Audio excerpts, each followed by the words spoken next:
والصلاة والسلام على أشرف الأنبياء والمرسلين وعلى آله الطيبين وأصحابه الطاهرين. أما بعد فأعوذ بالله من الشيطان الرجيم. بسم الله الرحمن الرحيم. ألا إن أولياء الله لا خوف عليهم ولا هم يحزنون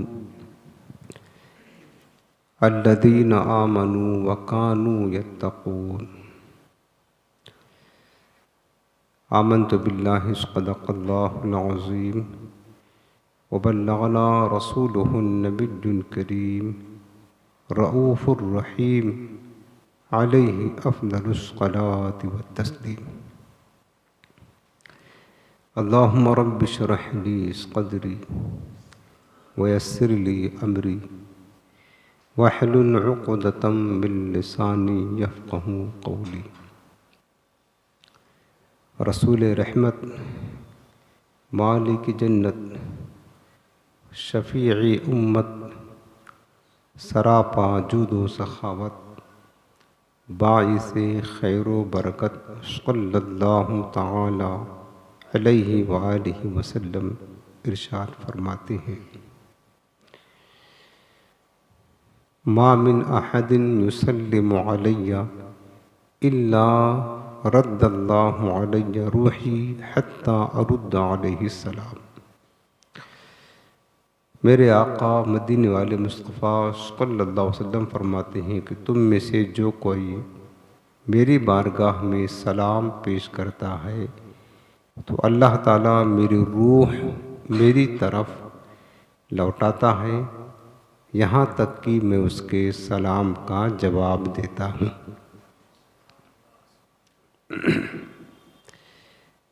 آئیے نہایت ہی محبت کے ساتھ دل لگا کر اپنے رحمت والے آقا کی بارگاہ میں گنبد خضرا کا پردور تصور اپنے ذہن و فکر میں بسا کر، آنکھوں کو بند کر کے، سروں کو جھکا کر نہایت ہی تعظیم و ادب کے ساتھ درود و سلام کا نذرانہ پیش کریں.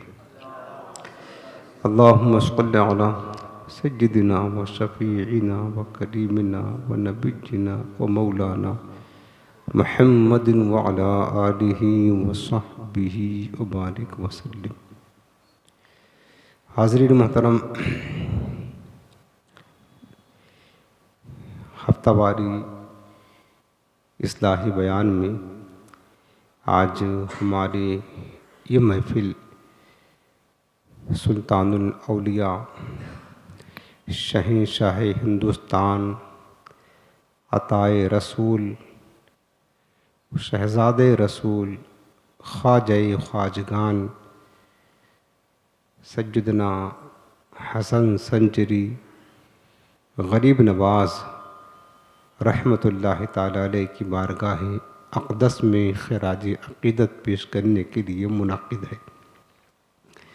آج ہم بارگاہ غریب نواز سے فیض حاصل کرنے کے لیے، ان کی نگاہ کرم کی چشمان خیرات کا فیض حاصل کرنے کے لیے اس محفل کو سجا کر بیٹھے ہیں. اور آج ہماری اس مبارک محفل کا ہدیہ اپنے غریب نواز سرکار کی بارگاہ میں پیش کریں گے. اللہ تعالی ہماری اس محفل کو قبول فرمائیں اور سرکار غریب نواز کے فیضان کرم کی خیرات ہم سب کو عطا فرمائے. آج کی اس خطاب کا جو عنوان آپ نے پڑھا ہوگا وہ ہے سرکار غریب نواز رحمۃ اللہ تعالی علیہ کے اخلاق و کردار کا بیان. چونکہ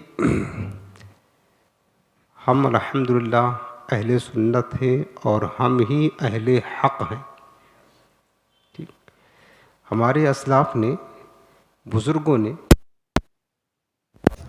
اپنے اخلاق و کردار کے ذریعہ کائنات میں اسلام کی تبلیغ فرمائی ہے۔ آپ نے یہ سنا ہوگا، یہ بات مشہور ہے کہ میرے غریب نواز سرکار نے 90 لاکھ غیر مسلموں کو مسلمان بنایا ہے۔ اور یہ آپ کی بہت بڑی کرامت ہے، معمولی چیز ہے۔ 90 لاکھ کس کو کہتے ہیں پیارے؟ یہاں ہم اپنے بیٹوں کو نمازی نہیں بنا سکتے ہیں، زندگی بھر نمازی نہیں بنا پاتے، اور غیر مسلم کو دولت اسلام دینا، اور پھر یہ 2-4-10 نہیں 90 لاکھ غیر مسلموں کو کلمہ پڑھا کر کے مسلمان بنانا کتنا عظیم کارنامہ ہے، ذرا سوچیں۔ یہ بات غریب نواز کی سیرت میں ہے اور مشہور بھی ہے۔ تو سرکار غریب نواز نے اتنی کثیر تعداد میں جو غیر مسلموں کو مسلمان بنایا ہے، تو صرف اپنی تقریروں سے نہیں، یاد رکھنا، اپنی تقریروں سے نہیں، زیادہ تر غریب نواز سرکار نے جو غیروں کو اپنا بنایا ہے وہ اپنے اخلاق اور کردار کی برکت سے بنایا ہے۔ ہاں، صوفیہ نے تقریر کی ہے، تبلیغ کی ہے، واعظ و نصیحت کیا ہے، کوئی شبہ نہیں ہے، اور ایک بہت بڑا ان کی زندگی کا حصہ تھا۔ اولیاء نے، صوفیہ نے ساری زندگی اشاعت اسلام کی خاطر تبلیغ بھی کیا، تقریر کیا، بیان بھی کیا، واعظ و نصیحت کیا، درس کیا، سب کچھ کیا، لیکن ان کی زندگی کا جو اہم رول تھا جس سے لوگ متاثر ہوتے تھے وہ ان کا اخلاق اور کردار ہوا کرتا تھا۔ ان کو دیکھ کر ہی لوگ کلمہ پڑھ لیا کرتے تھے۔ تو غریب نواز سرکار کی سیرت میں اور آپ کی پاکیزہ زندگی میں یہ بات نمایاں طور پر بالکل واضح ہے کہ میرے غریب نواز نے اتنی کثیر تعداد میں جو غیر مسلموں کو مسلمان بنایا ہے، صرف اپنی تقریروں سے نہیں، اپنے اخلاق اور کردار کی برکت سے اسلام کی نشر و اشاعت کیا ہے۔ غریب نواز نے مسلمان آیا اسے بھی قبول کیا، غیر مسلم آیا اس کو بھی سینے سے لگایا، بھگایا نہیں۔ بھوکا آیا کھانا کھلایا، پیاسا آیا کپڑے پہنایا، پانی پلایا، ننگا آیا کپڑے پہنایا، حتیٰ کہ کوئی قتل کرنے کے لیے آیا تو بھی میرے غریب نواز نے اس کو اپنے سینے سے لگا کر کے اخلاق و کردار پیش کیا۔ تو اس طریقے سے غریب نواز سرکار نے اسلام کی اشاعت کی اور کثیر تعداد میں غیروں کو دار اسلام میں داخل فرمایا ہے، اور یہ مسلمان کا بہت قیمتی جوہر ہے پیارے۔ آج مسلمان اس سے محروم ہوتے جا رہے ہیں۔ اخلاق، کردار، پاکیزہ سیرت یہ مسلمان کا حسن ہے، اور غریب نواز سرکار کو یہ ساری خوبیاں بارگاہ مصطفیٰ سے عطا کی گئی تھی۔ یہی حال میرے آقا کریم علیہ السلام کی پاکیزہ سیرت کا تھا، اور سب کچھ جس کو جو کچھ ملا ہے وہ بارگاہ رسالت سے ملا ہے، بارگاہ نبوت سے ملا ہے۔ میرے آقا کریم کی پاکیزہ سیرت تو یہی تھی کہ سرکار کریم علیہ السلام کو کوئی قتل بھی کرنے آیا، میرے حضور نے اس کو بھی سینے سے لگایا ہے، اپنوں کو بھی نبھایا، غیروں کو بھی نبھایا، ہر طریقے سے۔ تو آج ہم تاکہ ہمارے اخلاق درست ہوں، ہمارا کردار ستھرا اور پاکیزہ ہو، اس وجہ سے ہم نے اس موضوع کا انتخاب کیا ہے کہ مسلمانوں میں ہم دیکھنے کافی حد تک اخلاق جو ہے نا بہت کم ہوتے جا رہا ہے، یعنی اچھے اخلاق مسلمان اس سے محروم ہوتے جا رہے ہیں۔ ہم بزرگوں کا نام ضرور لیتے ہیں، بزرگوں سے عقیدت بھی رکھتے ہیں، بزرگوں کو مانتے بھی ہیں، نظر و نیاز بھی کرتے ہیں، سب کچھ کرتے ہیں، لیکن بزرگوں کی زندگی میں جو مطلب قیمتی جوہر اور سرمایہ تھا ہم اس کو مطلب قبول نہیں کر رہے ہیں۔ وہ اخلاق تھا، کردار تھا، تعلیمات تھی، اسے ہمیں اپنانے کی از حد ضرورت ہے۔ آج بات شروع کرتے ہیں۔ غریب نواز سرکار نے کس طرح لوگوں کے ساتھ اخلاق کریمانہ کو پیش کر کے ان کو اسلام کا گرویدہ بنایا ہے، وہ بات کرنا ہے۔ میں نے بتایا کہ اگر غیر بھی کوئی آیا، غیر بھی یعنی جو آپ کا دشمن ہو، اسلام کا دشمن تھا، غیر مسلم تھا، غریب نواز نے ایسے پاکیزہ اخلاق اس کے سامنے پیش کیا کہ وہ بھی مجبور ہو کر کے کلمہ پڑھ کر کے مسلمان ہو گیا۔ ایک پنڈت صاحب آئے، پنڈت غریب نواز سرکار کی بارگاہ میں، اور کہنے لگے کہ میں آپ سے مناظرہ کروں گا، آپ کے دین اور مذہب کے خلاف آپ سے مناظرہ کروں گا۔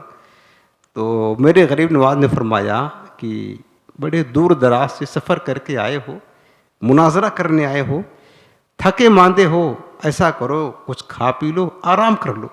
بڑی محبت سے فرمایا کہ دور دراز سے سفر کر کے آئے ہو, کچھ کھا پی لو آرام کر لو, باتیں ہوتی رہیں گی.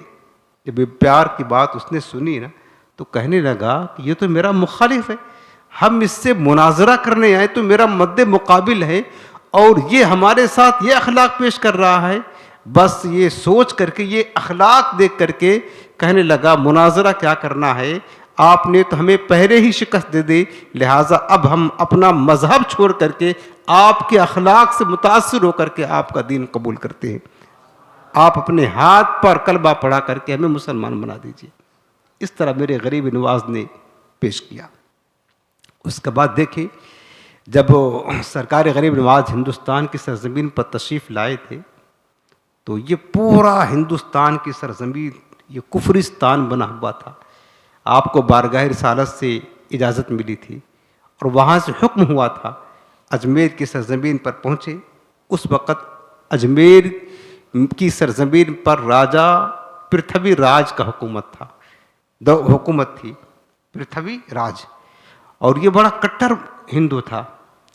اب غریب نواز سرکار آئے تو آپ کی سیرت بڑی طویل ہے.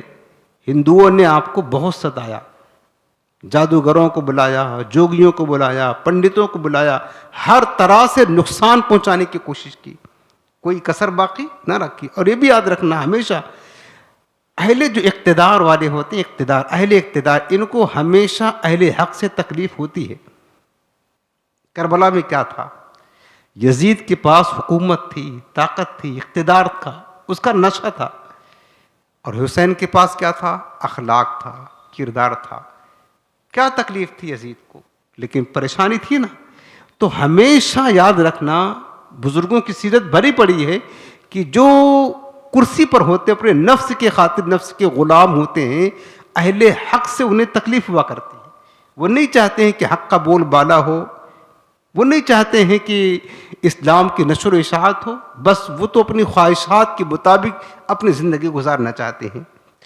تو پرتھوی راج جو تھا اجمیر کا راجہ, اس کو پریشانی تھی. ایک فقیر آیا ہے اور اپنا دین پھیلاتا جا رہا ہے. وہ جانتا تھا کہ جو کام ہماری تلوار نہیں کر سکتی ہے, اس فقیر کا کردار وہ کام کر دیتا ہے.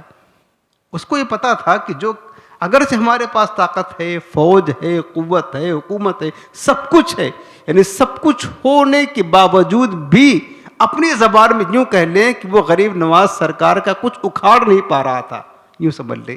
اور غریب نواز تو تنے تنہا بلکہ چند ایک مرید تھے, اور کون تھا آپ کے ساتھ میں, اور ادھر پورا مطلب پوری حکومت تھی.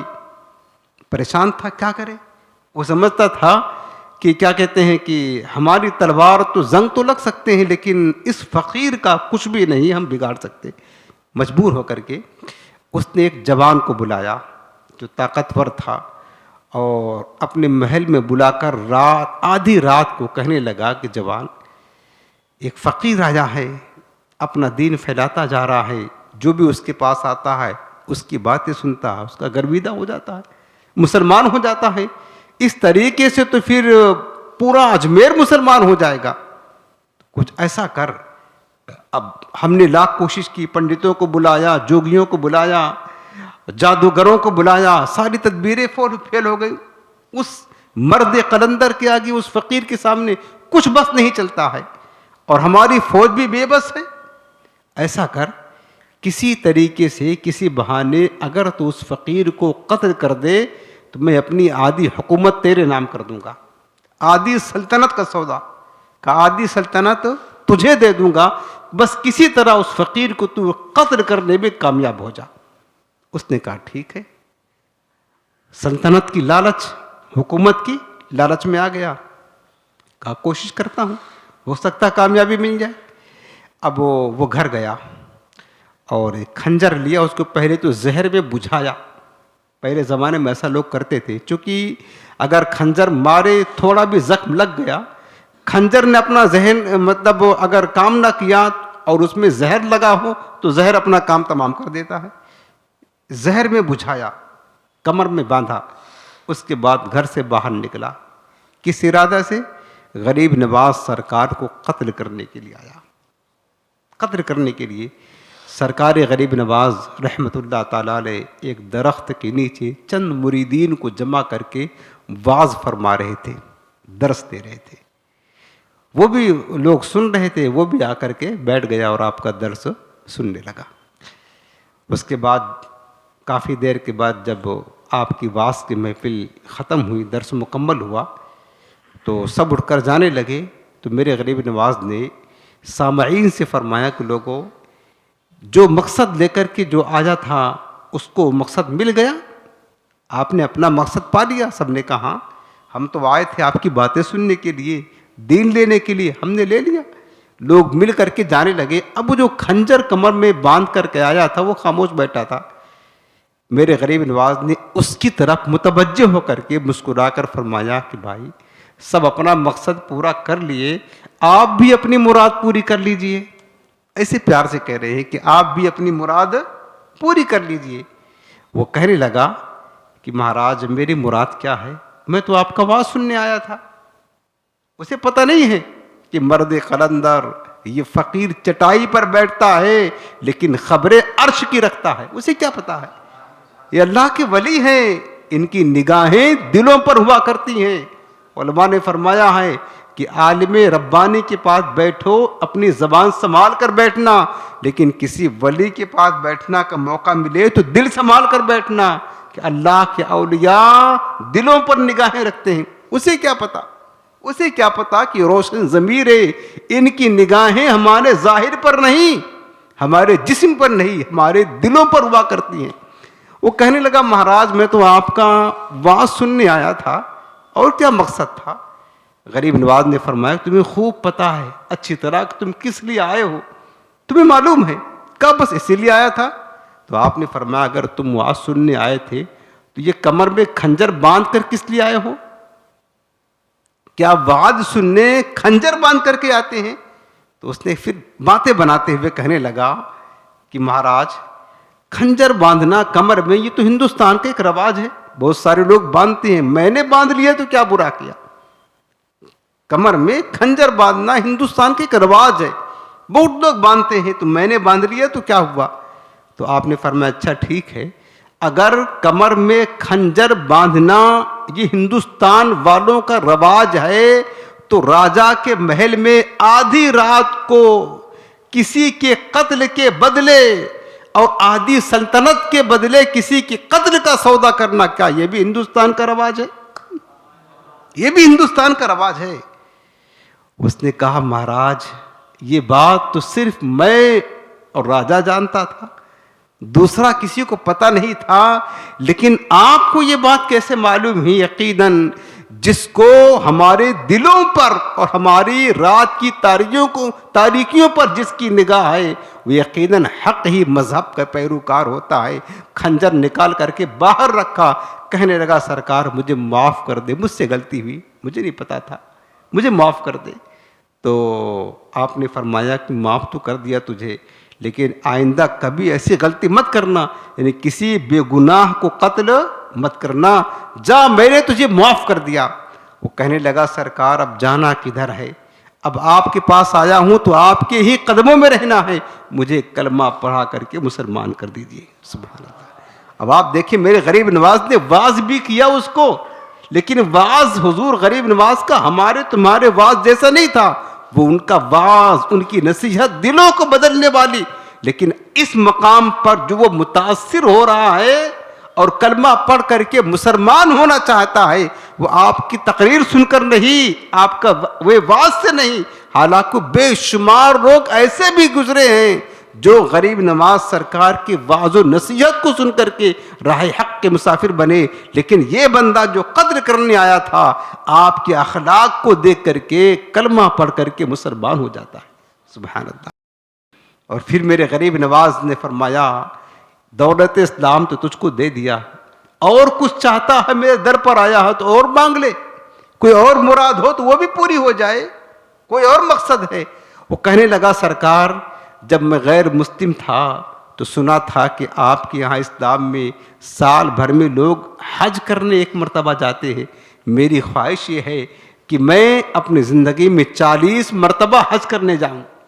کتنا بار؟ 40 مرتبہ حج کرنے جاؤں. پھر آخری بار جب حج کرنے جاؤں تو واپس نہ آؤں, وہیں پر ہماری موت ہو جائے. بس یہ میری آرزو ہے, حضور آپ یہ عطا کر دے. میرے غریب نواز نے فرمایا جا, میں نے تجھے اسلام بھی دیا اور یہ تیری آرزو بھی پوری کر دی. یہ اخلاقی قریبانہ تھا. اور میرے عزیزوں, میرے غریب نواز سرکار اپنے نانا جان, اپنے جد کریم سرکار دو عالم صلی اللہ علیہ وسلم کے اخلاق حسنہ کے پیکر تھے. میرے مصطفیٰ کی زندگی میں یہ واقعہ ملتا ہے کہ سرکار کے پاس ایک بار نہیں کئی بار ایسا حضور کی پاکیزہ سیرت میں گزرا ہے اور حدیثوں میں آیا ہے, شمائل نبوی میں آیا ہے کہ میرے مصطفیٰ کو قتل کرنے کے لیے دشمن آئے, لیکن حضور نے ان کے ساتھ ایسا اخلاق پیش کیا کہ وہ مسلمان ہو گئے, حضور کا غلام بن کر کے واپس پلٹے. جو حضور کی زندگی سیرت تھی اسی سیرت کے پیکر غریب نواز سرکار تھے. اور یہ سیرت مصطفیٰ کی اتباع میں, سرکار کی سیرت کے مطابق مسلمانوں کو اپنی سیرت, اپنا اخلاق, اپنا کردار سدھارنا چاہیے. ہمارا اخلاق رب نے فرمایا ہے لقد کان لکم فی رسول اللہ اسوۃ حسنہ. کریم رب نے فرمایا کہ بے شک یقیناً اللہ کے رسول کی زندگی تمہارے لیے نمونِ عمل ہے. حضور کی زندگی نمونِ عمل ہے. ہمیں یہ دیکھنا ہے کہ میرے مصطفیٰ کا اخلاق کیسا تھا, ان کا کردار کیسا تھا, اپنوں کے ساتھ کس طرح پیش آتے, غیروں کے ساتھ کس طرح پیش آتے, دوستوں کے ساتھ کس طرح پیش آتے, دشمنوں کے ساتھ کس طرح پیش آتے. یہ اخلاق ہمیں اپنانے کی ضرورت ہے. اور بزرگان دین اولیاء کرام حضور علیہ السلام کے پاکیزہ اخلاق کے مظہر ہوا کرتے تھے, کامل تفسیر حضور کے اخلاق کی ہوا کرتے تھے. میرے مصطفیٰ کریم اسلام کی پاکیزہ سیرت میں کئی مرتبہ یہ واقعہ پیش آیا کہ دشمن آپ کو کبھی اپنے آستین میں خنجر چھپا کر کے قتل کرنے کے لیے آئے. میرے مصطفیٰ نے ان کے دلی ارادوں کو بھانپ لیا اور سرکار نے جان کر کے بتا بھی دیا کہ تم مجھے قتل کرنے آئے ہو, لیکن حضور نے ایسا اخلاق پیش کیا, درگزر اور عفو و کرم کا ایسا مظاہرہ کیا کہ پھر وہ گئے نہیں قتل کرنے کیا آئے تھے, بلکہ وہ خود مصطفیٰ کے عشق میں قتل ہو گئے اور حضور کا گرویدہ ہو گئے اور دامن اسلام سے وابستہ ہو گئے. یہی کردار اخلاق میرے غریب نواز مدینہ پاک سے لے کر کے آئے تھے, اور اپنے غلاموں کو بھی, اپنے چاہنے والوں کو بھی, اپنے عقیدت مندوں کو بھی یہ کردار دیا ہے. اگر تم ہم سے محبت کرتے ہو تو دیکھو میرا اخلاق کیا تھا, میرا کردار کیا تھا. اب میں آپ کو حضور غریب نواز کا دوسرا اخلاق پیش کرتا ہوں, لیکن اس سے پہلے میں ایک اخلاق قریبانہ نبی کریم علیہ السلام کا پیش کرتا ہوں, پھر غریب نواز کا اخلاق بتاتا ہوں, تو پتہ چلے گا کہ غریب نواز سرکار اخلاق مصطفیٰ کے کس قدر پیکر تھے. میرے مصطفیٰ کریم علیہ السلام نے بھی اعلان نبوت نہیں فرمایا, وقت تھا سرکار کا اعلان نبوت کرتے, لیکن ابھی وہ دور تھا جب سرکار نے ابھی نبوت کا اعلان نہیں کیا تھا. مکہ کی بستی میں ایک غلام تھا جس کو بلال حبشی کہا جاتا ہے, اور یہ جانتے غلام کس کے تھے؟ امیہ بن خلف, جو شہر مکہ کا بدترین کافر مشرک تھا, بڑا ظالم تھا, درندہ صفت انسان تھا. امیہ بن خلف کا غلام حضرت بلال حبشی. ابھی چونکہ اسلام کی بات ہی نہیں ہے, چونکہ سرکار نے بتایا ہی نہیں تک میں نبی ہوں, لیکن امیہ بن خلف اتنا ظالم تھا, اپنے غلاموں کے ساتھ بھی وہ اس کا برتاؤ ظالمانہ تھا. ابھی حضور نے نبوت کا اعلان نہیں کیا ہے. حضور کی سیرت کی بات یہ ہے کہ میرے آقا علیہ السلام طواف کعبہ کے لیے جا رہے تھے یا طواف کر کے نکل رہے تھے. بلال حبشی کو میرے سرکار نے دیکھا کہ کسی کو رونے کی آواز آ رہی ہے. سرکار اس کے قریب گئے, کون ہو؟ کا نام بلال ہے, حبش کے رہنے والا ہوں. کیوں رو رہے ہو؟ بلال سے پوچھنے لگے میرے مصطفیٰ کیوں رو رہے ہو, وجہ کیا ہے؟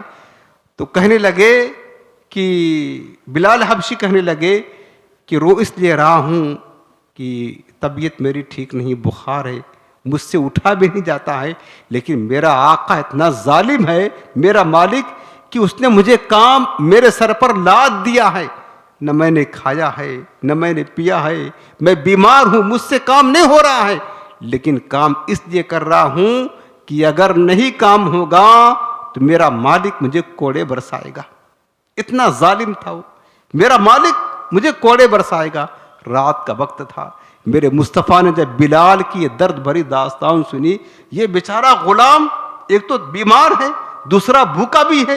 اس نے کہا نہ میں نے کھایا ہے نہ میں نے پیا ہے, میں بھوکا بھی ہوں بیمار بھی ہوں, لیکن کام کر رہا ہوں جبرن, کہیں ایسا نہ ہو کہ مار کھانا پڑے. حضور نے جب اس کی درد بھری اس داستان کو سنا, میرے مصطفیٰ کریم بے قرار ہو گئے. کہنے لگے, میرے حضور نے فرمایا کہ بلال ایسا کرو, تم جاؤ سو جاؤ آرام کر لو, تمہاری طبیعت اچھی نہیں ہے. بلال نے کہا کہ اگر میں سو جاؤں تو یہ بتاؤ میرا کام کون کرے گا, میرا کام کون کرے گا؟ میرے آقا نے فرمایا کہ تمہارا کام میں خود کروں گا, جاؤ تم سو جاؤ. حضور علیہ السلام نے بلال کو سلا دیا. ساری رات بلال کے حصے کا کام میرے مصطفیٰ اپنے دستے مبارک سے کرتے رہے. رات گزر گئی, صبح ہوئی, بلال کو اٹھایا, کہا بلال ایسا کرو, صبح ہو گئی, میں جاتا ہوں, کل میں پھر آؤں گا, اور دن میں اگر کوئی ضرورت پیش آئے تو مجھے بلا لیا کرنا. بلال نے پوچھا, آپ کتنے اچھے اخلاق والے, یہ تو بتاؤ آپ کا نام کیا ہے؟ اسے نہیں پتا تھا کہ کون ہے. آپ کا نام کیا ہے, رہتے کہاں ہیں؟ میرے مصطفیٰ نے فرمایا کہ مجھے لوگ محمد بن عبداللہ کہتے ہیں صلی اللہ علیہ وسلم. میرا نام محمد ہے, قبیلے قریش سے تعلق رکھتا ہوں, بنی ہاشم میرا خاندان ہے. کہا یہاں تو لوگ غلاموں کو اپنے پیر کی جوتی بھی نہیں سمجھتے ہیں, اور آپ نے غلام کے ساتھ یہ احسان کیا, یہ دور جاہلیت کی بات ہے, یہ احسان کیا. میرے مصطفیٰ تشریف لے گئے. اگلی رات پھر گئے, حضور نے پھر بلال کے حصے کا کام کیا, بلال کو سلا دیا, آرام کروایا. اس طریقے سے میرے آقا کریم ایک غلام کا کام خود اپنے مبارک ہاتھوں سے کرتے رہے, حتیٰ کہ وقت گزرتا گیا. اب جب میرے مصطفیٰ نے نبوت کا اعلان کیا, چند دن گزر گئے, اور ابھی وہ دور تھا جب ایک مکہ میں ہنگامہ کھڑا ہو گیا. تو کسی نے بلال سے کہا, بلال تجھے کچھ پتا بھی ہے؟ کیا بات ہے؟ اس مکہ میں ایک ہنگامہ کھڑا ہے, ایک شخص نے نبوت کا دعویٰ کر دیا ہے, پورا مکہ میں ایک انقلاب برپا ہو گیا ہے, تجھے پتا ہے؟ کہا یہ تو بتاؤ نبوت کا اعلان کرنے والا کون ہے؟ کہنے لگا وہ بتانے والا کہ اس کا نام محمد بن عبداللہ ہے صلی اللہ علیہ وسلم. بلال حبشی کی زبان سے فوراً نکلا کہ جو غلاموں کے ساتھ ایسی شفقت کرتا ہو, غلاموں سے ایسی محبت کرتا ہو, غلاموں کے ساتھ ایسی نرمی کرتا ہو, یقیناً وہ خدا کے معاملے میں کبھی جھوٹ نہیں بول سکتا ہے. سچ ہے, اگر اس نے نبوت کا دعویٰ کیا ہے یقیناً وہ اللہ کا نبی ضرور ہے. بلال حبشی نے جیسے حضور کا پیغام پہنچا, فوراً ابتدائی اسلام میں کلمہ پڑھ کر کے مسلمان ہو گئے. آپ کو میں یہاں حضور کا اخلاق بتا رہا تھا. اب آؤ میرے مصطفیٰ کے اخلاق سے فیض پانے والے, سرکار کے اخلاق کو مدینہ سے لے کر کے ہند کی سرزمین پر آنے والے, مصطفیٰ کے شہزادے, مصطفیٰ کے نواسے, مصطفیٰ کے لاڈلے, سرکار غریب نواز, جن کا نام آج محبت سے ہم لیتے ہیں, جن سے ہم پیار کرتے ہیں, ان کی زندگی دیکھیں کس طرح اخلاق مصطفیٰ کا پیکر تھی. حضور کی غریب نواز کی سیرت دیکھیں, اخلاق مصطفیٰ کے سیرت کا مظہر کس طریقے سے تھی. میرے غریب نواز اجمیر میں تشریف فرما ہے. ایک غریب کسان آیا اور فریاد کیا لے کر آتا ہے کہ سرکار, بادشاہ نے کسانوں پر لگان یعنی ٹیکس زیادہ مقرر کر دیا ہے, اور ہم غریب لوگ ہیں, اتنا ٹیکس نہیں دے سکتے ہیں. یا سرکار ہم آپ کے پاس اس لیے آئے ہیں کہ میں نے سنا ہے کہ دہلی کا جو بادشاہ ہے شمس الدین التمش, وہ آپ کے مرید اور خلیفہ خواجہ بختیار کاکی رحمۃ اللہ تعالی علیہ کا مرید ہے. یعنی بادشاہ مرید ہے آپ کے مرید کا. سرکار اگر آپ سفارش کر دیں گے, اپنے مرید سے کہہ دیں گے, تو بادشاہ آپ کے مرید کا مرید ہے, آپ کے خلیفہ کا مرید ہے, تو بادشاہ کو آپ کے مرید کہہ دیں گے تو لگان کم ہو جائے گی, ہمارے لیے راحت ہو جائے گی. آپ ایک بات سفارش کر دیں بس. یہ فریاد لے کر آیا. اب میرے غریب نواز چاہتے آپ کے جو خلیفہ اور مرید تھے خواجہ بختیار کاکی, قطب الدین بختیار کاکی دہلی میں تھے, شمس الدین التمش کی حکومت تھی, وہ بھی دہلی میں تھا, اور شمس الدین التمش خواجہ قطب الدین بختیار کاکی کا مرید تھا. آپ کوئی خط لکھ دیتے, آپ پیغام بھیج دیتے, اسی کسان کو بھیج دیتے کہ جاؤ میرا نام لے لینا کہ غریب نواز نے کہا ہے لگام کم کرو, کام ہو جاتا. میرے غریب نواز نے فرمایا کہ نہیں, غلاموں کے ساتھ رویہ, محبت, اخلاق. فرمایا کہ چلو میں تمہارے ساتھ دہلی چلوں گا اور خود بادشاہ سے بات کروں گا, تمہاری لگان یعنی تمہارا ٹیکس بادشاہ سے کم کراؤں گا. غریب نواز نے صرف ایک غریب کسان کی دلجوئی کی خاطر اجمیر سے نکلے, اس کو ساتھ لے کر کے دہلی پہنچے. دہلی جب پہنچے تو خواجہ قطب الدین بختیار کاکی سے ملاقات ہوئی, حیرت زدہ ہو گئے. کہا سرکار آپ تشریف لائے, آپ نے پیغام بھیج دیا ہوتا ہمارے. جب پتہ چلا کہ بادشاہ کو پتہ چلا کہ غریب نواز سرکار آ رہے ہیں, قطب الدین بختیار کاکی کو پتہ چلا کہ بس دہلی کی شہر میں داخل ہونے والے ہیں, تو بادشاہ استقبال کے لیے نکلا. قطب الدین بختیار کاکی استقبال کے لیے نکلے. تو ملاقات ہوئی تو قطب الدین بختیار کاکی نے کہا حضور آپ کہہ دیتے, آپ پیغام بھیج دیتے, آپ کوئی حکم خط لکھ دیتے تو کام تو ہو جاتا. آپ اتنی دور تشریف لائے, آپ نے زحمت کی آنے کی, اجمیر سے سفر کر کے دہلی پہنچے آپ. میرے غریب نواز نے فرمایا کہ یقیناً مجھے پتا تھا قطب الدین, اگر میں خط لکھ دیتا تو بھی کام ہو جاتا, اگر میں پیغام بھیج دیتا تو بھی کام ہو جاتا, لیکن میں اس غریب کی, اس کسان کی دلجوئی کی خاطر میں اس کے ساتھ چل کر کے یہاں آیا. اس لیے آیا یہاں پر تاکہ اس کی دلجوئی ہو جائے. اور میرے مصطفیٰ کریم اسلام نے یہ بات فرمائی ہے, جو بندہ کسی کی حاجت روائی کی خاطر قدم اٹھاتا ہے اللہ تعالیٰ اس کے قدم کے بدلے میں میری مسجد میں, میرے مصطفیٰ نے فرمایا مسجد نبوی میں 2 ماہ سے زیادہ اعتکاف کرنے کا ثواب عطا فرماتا ہے. کہا اگر میں وہیں سے پیغام بھیج دیتا تو یہ ثواب بھی اجر جو قدم قدم پر رب کی بارگاہ سے مجھے ملا ہے ایک غریب کی خدمت اور اس کی حاجت روائی کرنے کے سلسلے میں, بتاؤ یہ فیض, یہ برکت, یہ اجر اور یہ ثواب ہمیں کہاں سے ملتا. اس لیے میں نے سوچا کہ اس کی دلجوئی بھی ہو جائے اور مجھے اللہ کی بارگاہ سے اجر و ثواب بھی مل جائے. میں نے اجمیر سے دہلی کا سفر فرمایا, خود غریب نواز سرکار تشریف لائے. اور پیارے, آج لوگ حقوق و لباد کا خیال نہیں رکھتے ہیں, نہ اپنے پڑوس کے حقوق کا خیال رکھتے ہیں, نہ اپنے دوستوں کے حقوق کا خیال رکھتے ہیں, نہیں رکھتے ہیں, یا یہ نہیں جانتے, وہ سمجھتے کہ نماز روزہ یہ سب سے بڑی عبادت یہی ہے. یاد رکھنا, نماز روزہ حج زکوٰۃ یہ سب سے بڑی عبادت تو ہے, لیکن حقوق و لباد کا معاملہ ہے. حقوق و لباد یہ اور عظیم درجے کی عبادت ہے. غریب نواز سرکار کا نفلی روزہ تھا, فرض نہیں, نفلی روزہ تھا. ایک غریب بیچارہ کہیں دور دراز سے آپ کے لیے بڑی عقیدت اور محبت سے کھانا لے کر آیا دن میں, اور اس کو پتہ نہیں تھا کہ غریب نواز سرکار روزہ سے ہیں, پتہ نہیں تھا. اس نے پیش کیا, کہا حضور بڑی محبت سے کھانا بنا کر لایا ہوں, آپ تناول فرما لیں, میرا دل خوش ہو جائے گا. غریب نواز سرکار کا روزہ تھا, روزہ. آپ نے اس غریب کی دل جوئی کے لیے, اس کا دل نہ ٹوٹے, نفلی روزہ توڑ کر کے کھانا شروع کر دیا. آپ کے جو مریدین بیٹھے ہوئے تو انہوں نے کہا حضور آج تو آپ کا روزہ ہے, آپ کو یاد نہیں ہے؟ کہا مجھے یاد ہے, میرا روزہ ہے. پھر آپ نے روزہ توڑ دیا جان بوجھ کر؟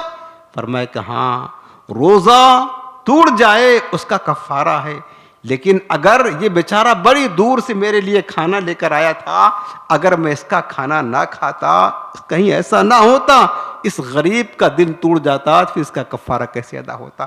اس لیے میں نے اس غریب کی دلجوئی کی خاطر روزہ توڑ دیا کہ توڑ دیا, دوبارہ رکھ لوں گا, قضا کر لوں گا, لیکن اس غریب کا دل نہیں ٹوٹنا چاہیے. اس طرح میرے غریب نواز سرکار نے دلجوئی کی, اخلاق کریمانوں کو پیش کیا. میرے عزیزوں, ہم یہ کس لیے سن رہے ہیں؟ تاکہ ہم بھی دوسروں کے ساتھ, اپنوں کے ساتھ, غیروں کے ساتھ, مسلمانوں کے ساتھ اخلاق کریمانہ اور خاص کر اپنے اہل و عیال کے ساتھ اچھے اخلاق کے ساتھ پیش آئیں. آخری بات میرے غریب نواز کی سیرت کا سن لیں, اور یہ بڑا دکھ بھرا, بڑا درد بھرا واقعہ جو میں آپ کو سنانے جا رہا ہوں.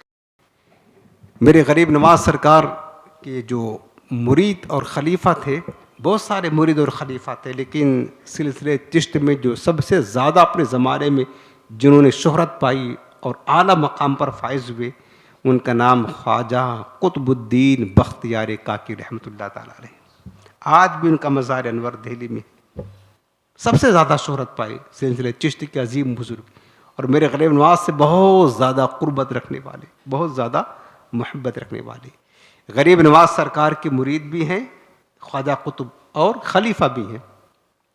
غریب نواز سرکار نے دہلی بھیجا آپ کو کہ دہلی میں جا کر کے حضور علیہ السلام کے دین کی خدمت کرو, اشاعت دین کرو. دہلی آ کر رہنے لگے تو دہلی کا جو بادشاہ تھا شمس الدین التمش, وہ جو ہے نا خواجہ قطب کا مرید بن گیا, بادشاہ مرید ہو گیا. اور مرید بھی کوئی ادنا نہیں, اتنا اعلیٰ درجے کا مرید بنا. خواجہ قطب کا جو مرید دہلی کا بادشاہ شمس الدین التمش اتنا اعلیٰ درجہ کا مرید تھا, تہجد گزار تھا. کبھی تہجد قضا نہیں ہوتی تھی, بلکہ جب خواجہ قطب کا انتقال کا وقت قریب آیا تو آپ نے وصیت کی تھی کہ میری جنازہ وہ پڑھائے جو کبھی حرام نہ کھاتا ہو, جس کی تہجد قضا نہ ہوئی ہو, جس کی اثر کی سنت غیر مؤکدہ بھی فوت نہ ہوتی ہو, ایسا بندہ میری جنازہ کی نماز پڑھائے. اب آپ کا وصال تو ہو گیا, جنازہ رکھا گیا, لیکن اب جو ان صفات کا حامل ہے وہ آگے بڑھے. سب کو پتا تھا کہ خواجہ قطب نے یہ شرط رکھی ہے.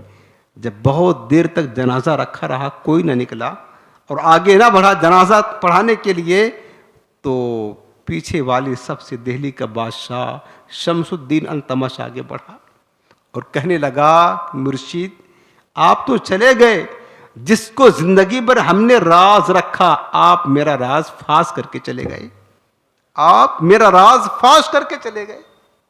تو خواجہ قطب کا جنازہ بادشاہ وقت دہلی کا شمس الدین التمش نے پڑھایا.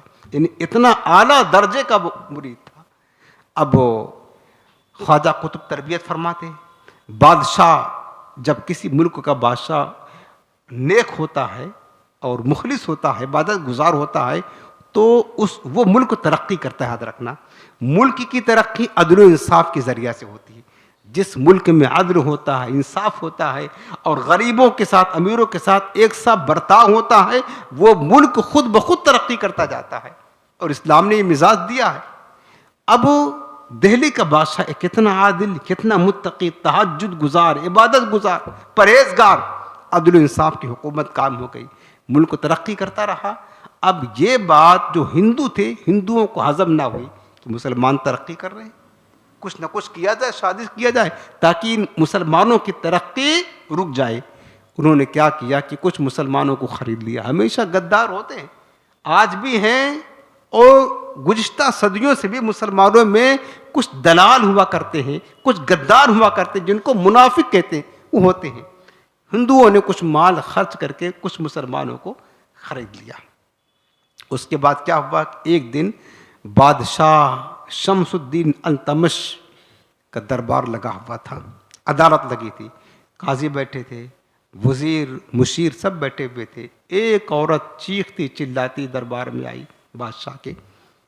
اس کے گود میں 2 ماہ کا بچہ تھا, اور آ کر چیختی ہوئی چلاتی ہوئی کپڑے پھاڑتی ہوئی کہنے لگی بادشاہ غضب ہو گیا, میری عزت تار تار ہو گئی, میری عصمت لٹ گئی, کیا ہوا کیا ہوا؟ کہا میں تو برباد ہو گئی, لٹ گئی, کیا بات ہے؟ وہ کہنے لگی ایک شخص غیر شرعی میرا خاوند بنا, نکاح نہیں ہوا, غیر شرعی. اس کے بعد پھر جو ہے نا اس نے میرے ساتھ زیادتی کی, حمل بھی ہوا اور یہ بچہ پیدا ہوا. اب جب میں بچہ لے کر اس کے پاس گئی, اس نے انکار کر دیا, کہا میں تیری ذمہ دار نہیں ہوں, میں تیری ذمہ داری نہیں اٹھاؤں گا. اب بتا بادشاہ میری عزت تو لٹ گئی, اب انصاف کر, انصاف کر. تو بادشاہ جلال میں آ گیا. شمس الدین التمش کی میری حکومت میں یہ زیادتی, یہ گناہ, یہ ظلم ہو رہا ہے, بتا کون ہے, کون ہے, اس کو سزا دی جائے گی, کون ہے؟ اس عورت نے کہا کہ بادشاہ تو کہتا ہے سزا دی جائے گی, اگر نام بتا دوں گی تو پھر تو کچھ نہیں کرے گا, کچھ نہیں کرے گا تو. کہا بتا تو صحیح, میری حکومت میں اس طرح سے زیادتی اور ظلم اور گناہ ہو. تو اس عورت نے کہا کہ وہی تیرا پیر جس کو تو خواجہ قطب الدین بختیار کاکی کہتا ہے, وہی ہے جس نے میری عزت پر حملہ کیا. یہ بہت مشکل وقت ہے پیارے، جب بے گناہ کسی پر الزام لگتا ہے، بے گناہ. اور ہمارے اسلاف اس راستے سے گزر چکے ہیں. وہ خاتون تو تھی ہندو، لیکن بس زبانی کلمہ بھی پڑھ لیا تھا اس نے. اب اسے تو بدنام کرنا تھا. اس نے کہا کہ وہی ہے خواجہ قطب الدین بختیار کاکی. بادشاہ نے سنا تو جلال میں آ کر ڈانٹا. کہا تجھے پتا ہے تو کس ہستی پر الزام لگا رہی ہے؟ کون ہے وہ؟ خاتون نے کہا بادشاہ میں نے کہا تھا نا تو کچھ نہیں کرے گا. میری عزت تو لٹ گئی، تو اپنا پیر بچا رہا ہے اس لیے کہہ رہا نا وہ تیرا پیر ہے. اب سزا دے اس کو. بادشاہ نے پوچھا تیرے پاس گواہ ہیں؟ کہا ہاں گواہ ہیں، 4 گواہ ہیں. اب گواہ بھی بکے ہوئے تھے، سب پیسہ کھا کر بیٹھے تھے، گواہ بھی بن گئے. بلا گیا گواہ کو. اب شمس الدین التمش نے جب یہ سنا، اپنے پیر کا نام سنا، تو گویا کہ ان کے پیر سے زمین نکل گئی. آسمان کی طرف رخ کر کے کہتے ہیں مالک کی بہت مشکل امتحان ہے، جس کی صحبت کی برکت سے مجھ جیسا مجرم اور پاپی تیرے گھر مسجد تک پہنچا ہے، جس کی صحبت کی برکت سے میں نیکی کے راستے پر قائم ہوں. مالک آج اسی میرے پیر پر الزام لگایا گیا ہے، یہ کیسے برداشت کر سکتا ہوں میں؟ التجا کی رب کی بارگاہ میں. اس کے بعد گواہ طلب کیے تو گواہوں نے کہا ہم نے دیکھا ہے، تہجد کے وقت آتے جاتے دیکھا ہے. اب بھرا مجمع ہے، عدالت لگی ہے. بادشاہ نے خواجہ قطب الدین بختیار کاکی کو بلایا. انصاف تو کرنا ہے، صفائی تو کرنی ہے. اب خواجہ قطب الدین لاٹھی ٹیکتے ٹیکتے جب عدالت میں پہنچے تو سارا دہلی آپ کی عزت کرتا تھا، بڑے بزرگ تھے بھائی، سب قدر کی نگاہ سے دیکھتا تھا. بادشاہ بھی بیٹھا، قاضی بھی بیٹھا ہے، اراکین سلطنت بھی ہیں. انہوں نے ادب کے ساتھ جب اٹھنا چاہا تو خواجہ قطب نے فرمایا کہ بیٹوں آج میرے لیے اٹھو نہیں، آج میں پیر بن کر نہیں، بادشاہ کی عدالت میں مجرم بن کر کے آیا ہوں، آج میرے لیے کھڑے نہ ہو. خواجہ قطب الدین کھڑے ہو گئے. کس لیے آئے ہیں؟ اپنے ناکردہ جرم کی صفائی دینے کے لیے آئے ہیں. آپ کو پتہ بھی نہیں ہمارے ساتھ کیا ہو رہا ہے. اب اس کے بعد عورت چیخنے لگی، کہنے لگی قاضی صاحب یہی وہ فرد ہے. گواہان بھی تھے، وہ بھی چیخنے لگے ہاں ہم نے دیکھا ہے، تہجد کے وقت آتے جاتے دیکھا ہے. اس کے بعد خواجہ قطب نے فرمایا کہ بادشاہ ایسا کرتے 1 رات کی مہلت دے دے، کل عدالت لگا لینا، پھر جو چاہیں کہ سزا سنا دینا، قبول کرنے کے لیے تیار ہوں. بادشاہ نے کہا ٹھیک ہے 1 رات کی مہلت ہے. خواجہ قطب گھر گئے، کسی سے بات نہیں کیا. گھر گئے اور رات میں اپنا رخ اجمیر کی طرف کیا اور آنسو بہہ نکلے. کہنے لگے میرے آقا، میرے مرشد غریب نواز، میں خود یہاں نہیں آیا ہوں، آپ نے دہلی بھیجا تھا. کیا میں لاوارث ہوں؟ آپ میرے وارث نہیں، والی نہیں؟ یا میرے غریب نواز آپ کا غلام آج اس قدر اس پر الزام، سرکار نظر کرم کر دے، بس نظر کرم کر دے. اتنا کہہ کر کے جب سوئے خواجہ قطب، رات غریب نواز سرکار خواب میں تشریف لائے. فرمایا بیٹا قطب گھبرانا نہیں، 3 دن تک میرا انتظار کرنا، میں آ رہا ہوں، میں اجمیر سے دہلی آ رہا ہوں، میرا انتظار کرنا. صبح ہوئی، عدالت لگی تو پھر خواجہ قطب پہنچے عدالت میں اور کہا کہ بادشاہ اب سارے جمع ہو گئے. آج تو لوگ تماشائی بھی بن کر کے آ گئے، جو حسد رکھنے والے، جلن رکھنے والے. چونکہ ہمیشہ یاد رکھنا کہ جن کا سورج طلوع ہوتا ہے، جو عروج پر جاتے ہیں تو حاسدین ضرور پیدا ہو جاتے ہیں. حسد کرنے والے، جلن رکھنے والے دشمن ضرور ہوتے ہیں. تو خواجہ قطب کے ساتھ یہ معاملہ ہوا. عدالت لگی ہے، گواہان بھی حاضر ہے، عورت بھی آ گئی ہے، قاضی صاحب بیٹھے ہوئے، بادشاہ بھی بیٹھا ہے. اب عورت نے چیخنا شروع کر دیا پھر کہ قاضی صاحب اب حکم سنائیں. بادشاہ حکم دے کہ قاضی صاحب اپنا فیصلہ سنائیں. ایسے مرد کا کیا حکم ہے جس نے ایک عورت کے ساتھ زیادتی کی ہو، غلط تعلقات قائم کیے ہو؟ خواجہ قطب نے فرمایا کہ بادشاہ میرے پورے مرشد سرکار غریب نواز نے فرمایا ہے کہ میں آ رہا ہوں، میرا انتظار کرنا. ابھی کوئی فیصلہ نہ سنانا، میرے مرشد کا حکم ہے۔ تو لوگوں نے سنا تو لوگ کہنے لگے، جو مزہ لینے آئے تھے، تماشا دیکھنے کے لیے آئے تھے، کہنے لگے ہمیں روحانی باتیں نہ بتائیں، کون آیا تھا اجمیر رات میں، کون گیا، آپ فیصلہ سنائیں۔ چی میں گونجیاں ہونے لگی، لوگوں نے سمجھا کہ شاید بادشاہ اپنے پیر کو بچانا چاہتا ہے۔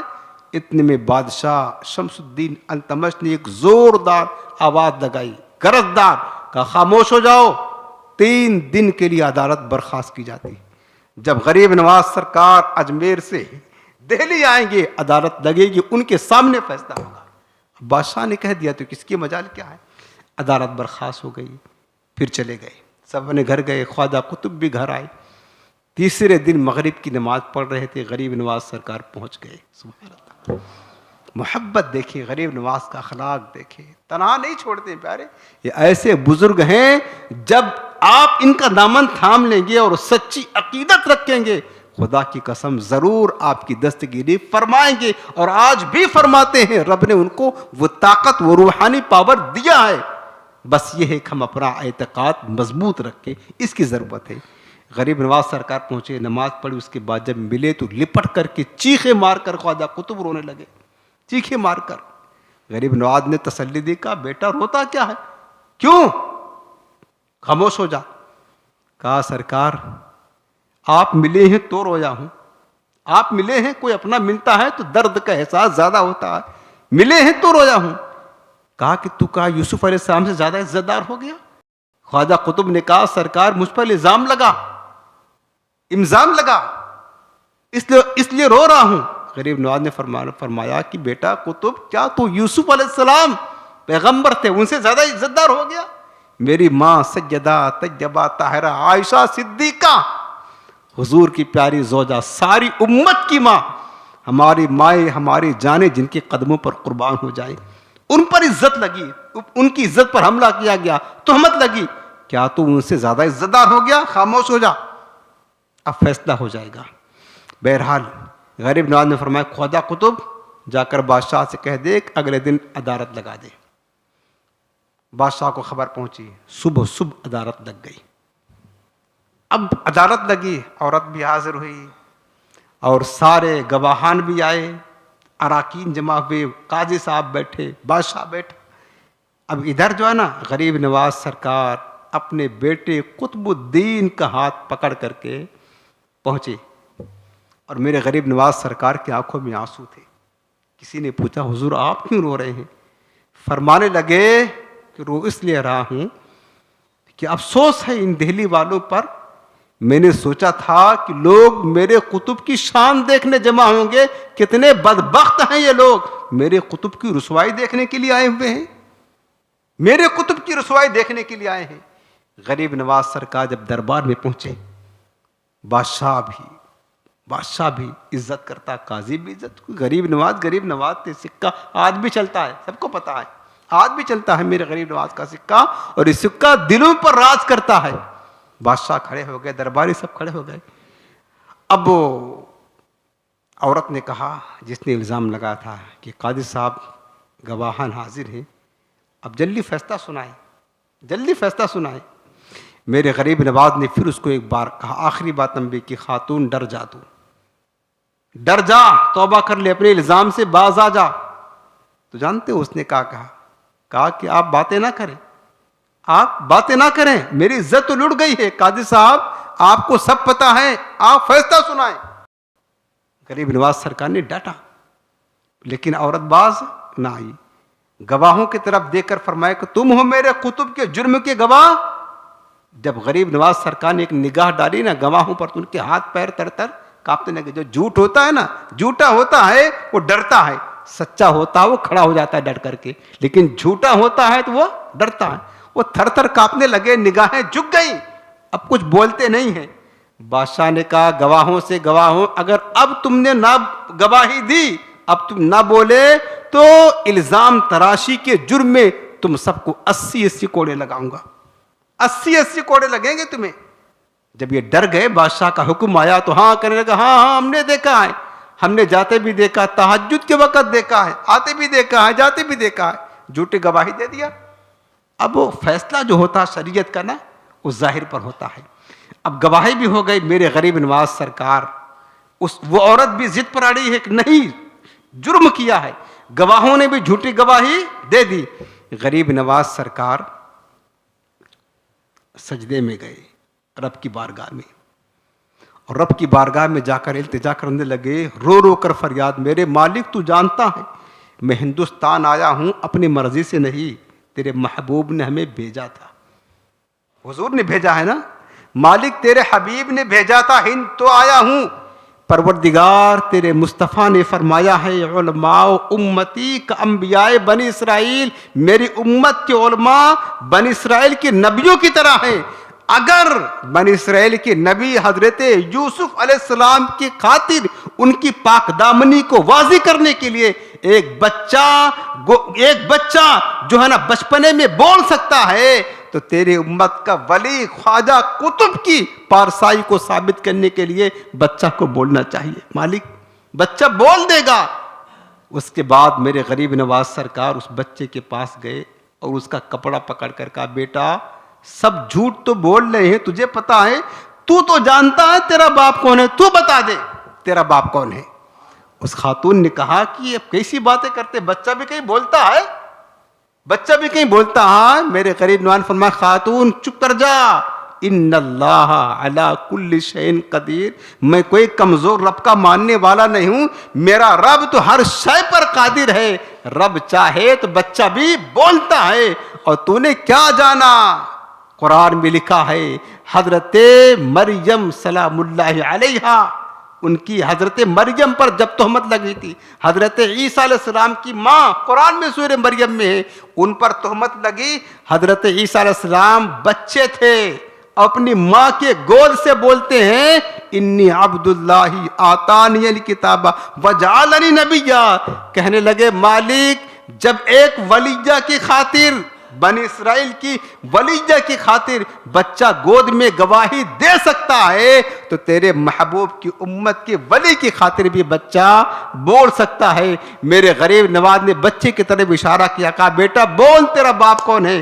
بچہ تو پہلے قاعدے سے اٹھ کر کے اپنی ماں کی گود میں بیٹھا اور کہتا ہے میرے سرکار وہ جو سامنے مجمع میں وہ سردار بیٹھا ہے وہی میرا باپ ہے, گواہ بھی بکے ہوئے ہیں, قاضی بھی بکا ہے, سب جھوٹ بول رہے ہیں, وہی میرا باپ ہے. اور بچہ اتنا بول کر کے اللہ اکبر کہہ کے چپ ہو گیا. غریب نواز سرکار نے اپنے جو ہے نا مرید خواجہ قطب کا ہاتھ پکڑا, مجمع سے باہر نکلے, لوگ پیچھے دوڑے, بادشاہ ہاتھ باندھ کر کے آگے بڑھا, کہا حضور کہاں لے کر جا رہے ہیں, کچھ بولتے نہیں. کہا جس کو بولنا تھا بول دیا, اب میں اپنا قطب تمہارے حوالے نہیں کرتا ہوں الزام لگانے کے لیے, میں اس کو لے کر اپنے ساتھ جاؤں گا. بادشاہ ہاتھ جوڑ کر کھڑا ہو گیا, کہا سرکار ہمارے لیے نہیں, نانا جان کی امت کی خاطر حضور کے دین کے لیے اپنے قطب کو یہاں چھوڑ کر کے جائیں. پھر میرے غریب نواز نے جب لوگوں نے منتیں سماجتیں کی, کہا ٹھیک ہے قطب اب تمہیں یہاں چھوڑ کر کے جا رہا ہوں, لیکن قیامت تک تمہارے اوپر کوئی الزام تراشی نہیں کر سکتا, یہاں رہو اور مصطفیٰ کے دین کی خدمت کرتے رہو. میرے عزیزوں, اس طرح میرے غریب نواز نے اپنا اخلاق پیش کر کے اسلام کے نشر و اشاعت کی ہے اور اسلام کو دور دور تک پھیلایا ہے. اور میں نے شروع میں جملہ بتایا تھا, 90 لاکھ غیر مسلموں کو جو کلمہ پڑھایا غریب نواز نے, صرف اپنی تقریروں سے نہیں بلکہ اپنا اخلاق کردار پیش کیا. اپنا ہو پرایا ہو جو ہو سب کو میرے غریب نواز سینے سے لگاتے, اور اس کے بعد پھر وہی لوگ جو آپ کی مخالف بن کر کے آتے, آپ کی دشمن بن کر کے آتے, وہ آپ کے وفادار بن جاتے اور دین کی خدمت گزار بن جاتے. اللہ کرے ہمیں بھی میرے غریب نواز سرکار کے فیضان کرم کا حصہ نصیب ہو جائے, اور سرکار غریب نواز کے چشمان کرم کی خیرات اللہ ہم سب کو بھی عطا فرمائے. آمین بجاہ النبی الکریم.